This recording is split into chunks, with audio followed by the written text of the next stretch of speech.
pengajian kita berkaitan dengan pembubaran perkahwinan.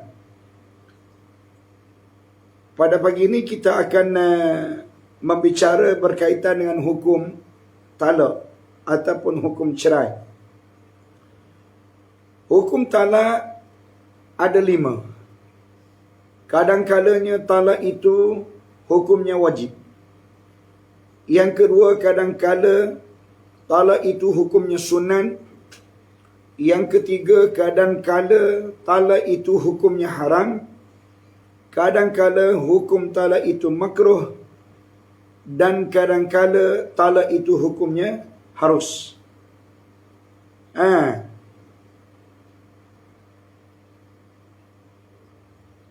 hukum ini berlaku kepada seseorang yang mentalakkan isterinya. Kadang-kalanya dia menceraikan isteri dia sampai pada peringkat wajib dah kena cerai. Kadang-kala tak sampai peringkat wajib, peringkat sunat sahaja dia mencerai. Kadang-kalanya hukum suami menceraikan isteri itu adalah haram. Kadang-kala makruh dan kadang-kalanya harus. Lafaz talak ini terbahagi kepada 2. Kebanyakan orang yang menceraikan isteri dia ini menggunakan salah satu daripada 2 lafaz. Lafaz yang pertama dinamakan dengan lafaz sarih. Lafaz yang jelas menunjukkan kepada talak. Contoh, suami kata saya talakkan kamu, ataupun suami kata saya ceraikan kamu dengan 1 talak, ataupun saya ceraikan kamu dengan 2 talak, ataupun saya ceraikan kamu dengan 3 talak. Contoh yang pertama, saya talakkan kamu. Suami tak sebut berapa talak, jatuh juga talak dia. Ataupun suami kata saya talakkan kamu dengan 1 talak, jatuh juga talak dia. Tak kira sama ada disebut bilangan talak ataupun tidak, asalkan ada perkataan saya ceraikan kamu ataupun saya talakkan kamu, maka jatuh. Sebab lafaz itu dia panggil lafaz yang jelas menunjukkan kepada menceraikan isteri. Manakala yang kedua, lafaz talak ini dinamakan dengan lafaz kinayah ataupun sindiran. Lafaz ini dia tidak jelas, tidak menunjukkan kepada total talak, dan lafaz itu juga boleh memberi erti yang lain. Contoh, suami kata baliklah kamu ke rumah ibumu. Jadi kita tak tahu apa maksud suami. Barangkali suami suruh balik ke rumah mak dia kerana lama tak balik, ataupun barangkali ungkapan suami itu menunjukkan dia menceraikan isterinya. Apa-apa pun kena minta penjelasan daripada suami dengan penggunaan lafaz tersebut. Tanya suami, bang, abang sebut perkataan suruh saya balik ke rumah ibu ayah saya ni, apa tujuan sebenarnya abang berkata demikian? Suami kata tak ada, aku nak suruh membalik je serabut perut aku tengok sekarang ni. Nak suruh aku peroleh ketenangan, balik dulu mu. Maka tak ya tu tak ada. Jadi kalau maksud suami dengan berkata demikian menceraikan isteri, maka jatuh talak. Jadi penentuan sama ada jatuh ataupun talak dengan menggunakan lafaz yang kedua ini adalah suami. Orang kita sekarang bila dia dengar perkataan demikian, ramai nak jadi hakim. Oh, dia kata tak boleh ni jatuh dah talak ni. Dia telah membuat hukuman, dia telah menjatuhkan hukuman tanpa dirujuk terlebih dahulu kepada tuan ampunya talak. Kena tanya dulu, tak boleh dengar terus menghukum. Baik, yang seterusnya pembahagian talak terbagi kepada 2. Talak yang pertama dinamakan dengan talak raj'i, talak yang boleh rajuk, iaitu talak 1 dan talak 2. Talak 3 tidak dinamakan raj'i lagi. Kenapa? Sebab apabila suami telah menjatuhkan talak 3 kepada isterinya, maka tidak ada peluang dan ruang lagi untuk suami kembali kepada isterinya. Tak boleh lagi dah. Sampai bila? Sampai bila-bila tak boleh. Tu talak raj'i. Apa nama ni? Itu talak 3. Talak 3 ni dia panggil talak ba'in sughra, ba'in kubra, ba'in yang besar. Tak boleh lagi suami nak merojokkan isterinya sehingga isteri dia kena menikah dengan orang lain. Lepas menikah dengan orang lain, isteri dia kena bersubuh dengan orang itu. Andai kata berlaku pula pergaduhan dengan laki yang kedua sehingga sampai kepada peringkat berlakunya perceraian, apabila habis eddahnya suami yang kedua tidak rujuk dia, maka baru boleh, andai kata bekas suami yang pertama ini merancang untuk berkahwin kembali dengan bekas isterinya itu. Baik, yang keduanya talak ba'in. Tak ada talak raj'i, talak satu dan talak dua. Yang keduanya talak ba'in. Ba'in ni tak boleh nak rajuk. Ba'in pula terbagi kepada dua. Yang pertama ba'in sughra dan ba'in kubra. Ba'in sughra ni ba'in kecil. Ba'in kecil ni contohnya suami menceraikan isterinya dengan satu talak, tapi suami tak rajuk dalam tempoh rajuk tersebut, dalam tempoh iddah tersebut. Contoh, isteri apabila ditalak oleh suami, maka isteri ini perlu beriddah 3 kali suci. Suci yang pertama suami tak rajuk. Suci yang kedua suami tak rajuk. Suami berhasrat untuk rajuk, tapi dia tak rajuk. Tiba-tiba air ni habis dah, suci kali yang ketiga. Oh, baru terhegi-hegi suami datang ke rumah bukan isteri dia, yang abang nak rajuk ni, ayang ni. Bini dia kata, rajuk. Ya, aku rajuk namun kepada perkahwinan dulu. Oh, mana suami dia dengan penuh semangatnya apabila mendengar ungkapan daripada isteri itu. Suami dia merajukkan isterinya pada waktu cukup dah 3 kali suci, maka tidak lagi dikatakan isteri tadi dirajukkan oleh suaminya. Kenapa? Sebab tempoh iddah sudah pun berakhir. Apabila berakhir, suami tak boleh rajuk. Tapi kalaulah suami nak kepada isterinya, suami boleh berkahwin baru dengan menggunakan mas kahwin baru, dengan akad nikah baru, dengan isi borang baru. Kursus tak payah. Kursus tak payah. Kursus pra-perkahwinan ni sekali saja dalam seumur hidup. Begitu. Itu ba'in sughra. Yang kedua ba'in kubra. Ba'in yang besar maksudnya talak 3. Talak 3 yang tak boleh lagi dirajuk dan tak boleh lagi dia berkahwin dengan bekas isterinya sehingga isterinya berkahwin dengan orang lain terlebih dahulu, kemudian dilakukan persetubuhan, kemudian andai kata berlaku perceraian, dicerainya suami yang kedua dan habis iddah daripada suami yang kedua, barulah boleh bernikah semula dengan bekas suami yang pertama. Baik. Jenis-jenis talak. Talak terbagi kepada 3. Yang pertama talak sunni. Dia panggil sunni, mana talak ini hukumnya harus. Iaitu menceraikan isteri dalam keadaan isteri suci yang tidak disetubuhi. Kena faham elok-elok ni, murid-muridku. Ni barangkali ramai di kalangan orang-orang kita yang tak berapa jelas dan tak pernah dengar pun perkataan talak sunni ni. Yang dia tahunya talak 1, talak 2, talak 3. Ba'in juga jarang dengar. Ba'in sughra, ba'in kubra jarang dengar juga. Apatah lagi talak sunni, lagi-lagi tak dengar. Jadi talak yang dilakukan oleh suami kepada isteri, dia sama ada sunni ataupun bid'i, ataupun bukan sunni ataupun bukan bid'i. Dia mesti salah satu daripada 3 perkara ni. Kalau kita nak tahu talak yang dilepaskan oleh suami dinamakan dengan talak sunni, kena tengok waktu suami menceraikan isteri itu, adakah ketika itu isterinya dalam keadaan suci? Yang kedua, waktu isterinya suci, suaminya belum menyetubuhi dia. Sebab itulah sesiapa yang bercerai di mahkamah, semuanya talak yang dilakukan itu adalah talak sunni. Kenapa? Sebab pihak mahkamah dia tanya dulu isteri. Sebelum dia membuat keputusan, katakanlah hari ini merupakan perbicaraan kali yang kedua. Paling tidak perbicaraan di mahkamah ini 3 kali. Kali yang kedua, hakim akan tanya perempuan, okey, biasanya setiap bulan kamu datang, bulan kamu berapa bulan?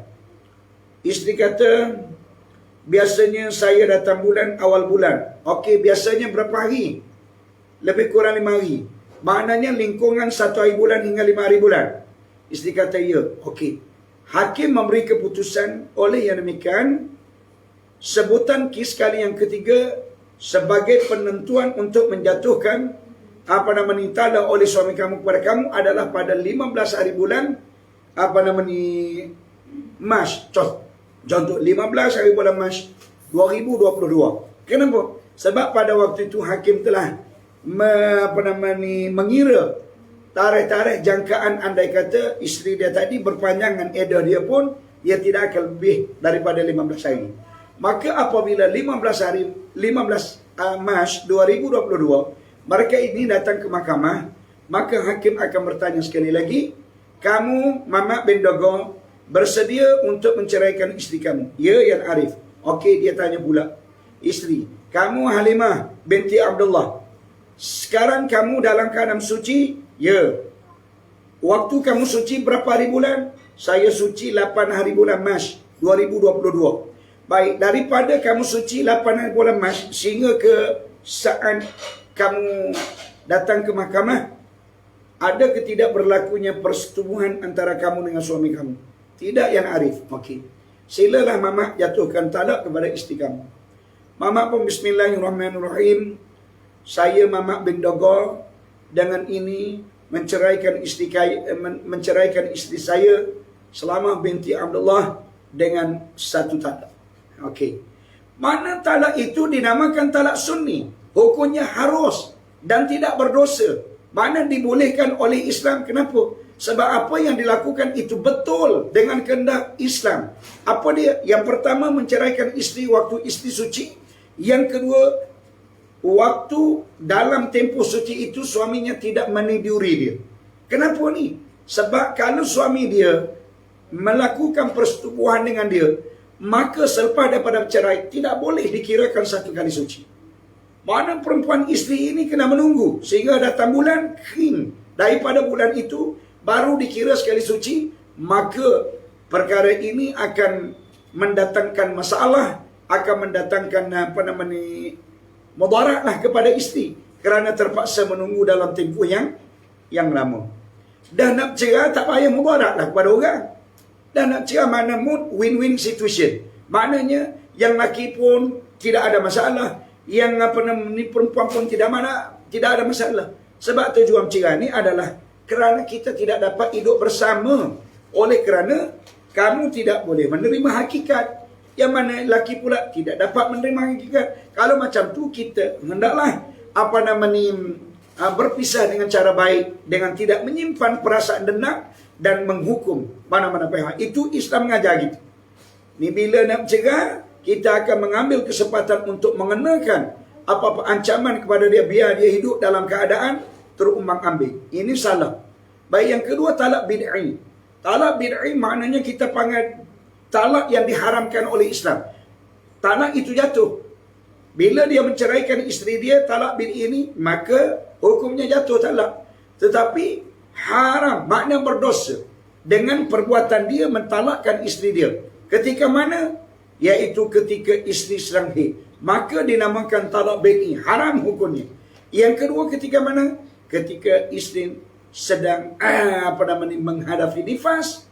Yang ketika mana? Ketika istrinya suci, tetapi dalam tempoh suci itu pernah dia menyetubuhi istrinya. Maka hukum perceraian tersebut sah, tetapi bid'ah, yakni haram, berdosa. Baik, yang ketiga, kadang-kadangnya cerai yang dilakukan oleh seorang suami pada isteri bukan bid'i dan bukan sunni. Siapa dia mereka ini? Yaitu suami menceraikan isteri yang masih kecil, yang belum pernah datang bulan. Contohnya adalah, katakanlah orang lelaki ni menikah dengan seorang budak perempuan umur 7 tahun. 7 tahun menikah dah. Dah ayah perempuan ni minat sangat pada lelaki ni kan. Bimbang kata kalau lama-lama kahwin, jap lagi lelaki ni akan diambil oleh orang. Daripada orang ambil, baik aku kahwin dulu. Dia pun kahwin, anak dia umur 7 tahun. 7 tahun ni pun tak datang. Jadi suami pun fikir-fikir, tak ada guna aku kahwin dengan dia, nak pakai pun tak boleh. Nak suruh masak pun tak pandai budak.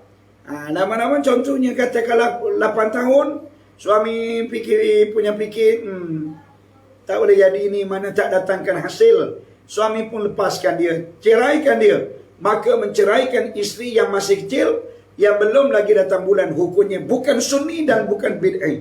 Maka hukumnya harus tak berdosa juga. Kenapa? Sebab matlamat perkahwinan tidak tercapai. Yang kedua, menceraikan isteri yang sudah mutahayyisah, mana perempuan yang sudah putus haid, menopause. Menceraikan isteri yang menopause ni, mana isteri yang tua, hukum dia bukan sunni, bukan bid'ah, mana tak berdosa. Yang ketiga, menceraikan isteri yang sedang mengandung, bukan sunni dan bukan bid'ah. Yang keempatnya, menceraikan isteri yang belum pernah disetubuhi, menikah saja je, tak setubuh. Ada juga di kalangan orang kita yang begitulah, barangkali waktu menikah tu bukan mempunyai tujuan untuk berkahwin sebenarnya. Barangkali menikah ni untuk tutup malu ke, ataupun tak tahulah. Jadi tiba-tiba selepas daripada mereka ini berkahwin, mereka tidak dapat menjalankan tanggungjawab memberi nafkah, maka berakhir dengan perceraian. Jadi bercerai pada waktu itu tidak dinamakan bid'ah dan tidak dinamakan sunni, kerana perempuan itu tak perlu bereddah sebab tidak disentuh pun. Baik, prosedur talak. Apabila seorang itu merancang untuk bercerai, maka dia ada dua aturan. Yang pertama, perceraian di mahkamah. Dengan arti kata, sebelum bercerai dia minta dulu kebenaran untuk menikah di mahkamah. Ini di bawah Seksyen 47, di bawah Seksyen 47 Akta 303, perceraian ini di mahkamah dan tidak dikenakan sebarang denda. Yang kedua, perceraian di luar mahkamah. Tak kira sama ada di rumah, di dalam kereta, di bawah pokok, di taman bunga, di office, di atas udara, ataupun di mana-mana, asalkan di luar mahkamah, maka hendaklah dia membuat pengesahan perceraian di mahkamah di bawah Seksyen 55A Akta 303. Maknanya apabila membuat pengesahan perceraian, memang orang ni kena denda. Laki dia kena denda. Jadi sebab apa dia bercerai di luar mahkamah? Orang dah cakap dah, bercerai di mahkamah. Kenapa? Sebab apabila bercerai di mahkamah, banyak kemuslihatan, banyak kebaikan yang diperolehi berbanding dengan cerai di luar mahkamah. Kalau cerai di luar mahkamah sebagai contoh, biasanya perceraian ini dilakukan ketika suami dalam keadaan marah. Marah sangat kepada isteri, hilang pertimbangan, ceraikan dia. Jadi keputusan orang yang marah adalah keputusan yang salah, tak betul. Orang marah ni memang dia ni gila dah. Lepas daripada dia bercerai, biasanya dia akan timbul keinsafan, kesedaran, rasa menyesal, nak kembali kepada perkahwinan asal. Jadi pada waktu itu dia tak tahu apa, duduk satu rumah. Dia kan duduk satu rumah, barangkali dalam keadaan dia tidak pun rujuk isteri dia. Dia sudah tidur dah seperti pasangan suami isteri. Inilah yang dikatakan ramai juga di kalangan suami yang berzina dengan isteri sendiri. Suami yang berzina dengan isteri sendiri, dia menyangka dia tu telah merojokkan isteri dia, sedangkan rojok dia tidak sah. Maka selama mana dia melakukan persetubuhan itu, andai kata dapat anak, bagaimana dengan anak itu? Kalau tak dapat anak pun hukum dia berdosa juga. Ingat baik-baik, jangan kita buat mudah-mudah sahaja dengan hukum ni. Manakala kita tak tahu, kita tanya dululah untuk selamatkan diri, daripada kita buat dulu baru kita bertanya. Baik, kemudian kita teruskan lagi dengan taklik. Taklik ni merupakan salah satu jenis perceraian juga. Dia panggil cerai taklik. Taklik terbagi kepada dua. Yang pertama, taklik semasa akad nikah. Selepas daripada selesai akad nikah, maka imam juru nikah akan meminta suami membaca taklik, dan akan didengari oleh isteri dan juga semua hadirin yang hadir sewaktu majlis akad nikah ini. Ta'liq itu dia panggil ta'liq yang telah ditetapkan oleh mana-mana pejabat agama untuk dibaca oleh suami. Ini di bawah Seksyen 22 Akta 303, memang suami kena baca. Sebab apa? Sebab ta'liq ini untuk memastikan suami tidak berkelakuan sopan dan tidak menganiayai isteri, supaya dasar perkahwinan ini dapat dijalankan dengan sebaik-baiknya. Jadi kenapa perlu buat ta'liq? Kena. Ta'liq ni kena. Sebab kadang-kadang suami ni nakal. Di awal perkahwinan bagus, tengah-tengah ataupun di akhir perkahwinan mereka ini menjadi hilang bagus. Jadi kita perangkatkan dia, kita ikatkan dia dengan perjanjian ini supaya dia sentiasa bagus. Kalau dia nak cerai bini dia, boleh. Jadi perceraian itu mesti sebab. Ada apa sebab apa? Dia tengok bini dia huduh. Oh, sebab huduh nak cerai, tak boleh. Huduh ni adalah benda yang kita tak boleh nak buat. Sebab itu datangnya daripada Allah Ta'ala. Kecuali perangai. Perangai di awal perkahwinan dulu bagus. Lama-lama nak tak jadi bagus. Nak jadi malah segala-galanya. Tak dengar kata. Jadi babel. Dan sebagainya. Maka ini membolehkan kita menceraikan dia. Gitu. Baik, yang kedua, ta'liq dalam tempoh perkahwinan. Kalau tadi ta'liq sewaktu akad nikah. Yang kedua ni ta'liq sepanjang tempoh perkahwinan. Kalau dia menikah 22 tahun, maka ta'liq 22 tahun lah boleh berlaku ta'liq ini. Ta'liq yang bagaimana? Iaitu lafaz cerai yang disebut oleh suami yang ada kaitan dengan sesuatu yang dilakukan oleh isteri. Contoh isteri apa suami kata,